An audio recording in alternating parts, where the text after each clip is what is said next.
এখানে মানে জামিন অযোগ্য ধারায় মামলা হ্যাঁ যার মধ্যে হয়েছে হ্যাঁ, তো তার মধ্যে দুটি ধারা দেওয়া হয়েছে, হ্যাঁ।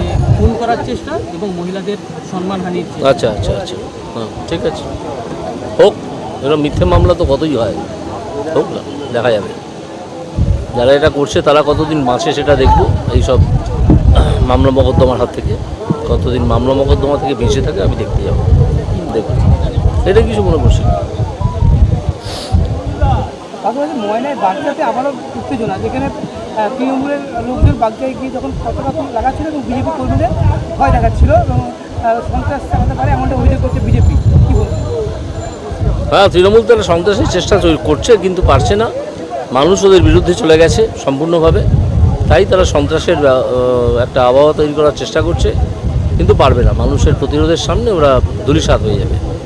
কুণাল ঘোষ এক্সএনএলে পোস্ট করেছেন, এখানে দেখা যাচ্ছে এখানের 67 জন বিজেপি কর্মী তারা দল থেকে অপসারণ করেছে, তো একটা তথ্য দিয়ে না না, এটা ওই কুণাল ঘোষের মিথ্যে কথা বলার স্বভাব। মিথ্যে কথা বলার জন্য এমনকি ও নিজের পার্টিও ওকে বার করে দিয়েছে, মানে এ থেকে সাধারণ সম্পাদক পদ থেকে।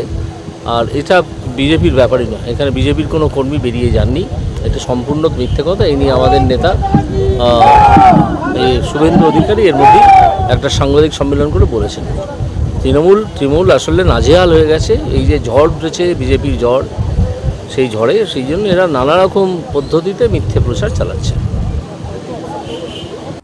এ তো মিথ্যে মামলা, যারা করছে তারা কতদিন বাঁচে দেখি এইসব মামলা মোকদ্দমার হাত থেকে। আর কুণাল ঘোষ মিথ্যাবাদী, তাই দল তাকে সাধারণ সম্পাদকের পদ থেকে বের করে দিয়েছে, তমলুকে বললেন প্রাক্তন বিচারপতি অভিজিৎ গাঙ্গুলি। গতকালকে অভিজিৎ গাঙ্গুলির নামে এফআইআর দেওয়া হয় তমলুক থানায়। সেই প্রসঙ্গে প্রাক্তন বিচারপতি বলেন এটি মিথ্যে মামলা, এইরকম মিথ্যা মামলা প্রতিদিন প্রচুর হয়। অপরদিকে কুণাল ঘোষ এক টুইট করেন, যে টুইটে তিনি বলেছেন 67 জন বিজেপি কর্মী তমলুকের বিজেপি ছেড়ে তৃণমূলে যোগদান করবেন। এই প্রসঙ্গে প্রাক্তন বিচারপতি বলেন কুণাল ঘোষ একজন মিথ্যাবাদী, তাই দল তাকে সাধারণ সম্পাদকের পদ থেকে বের করে দিয়েছে।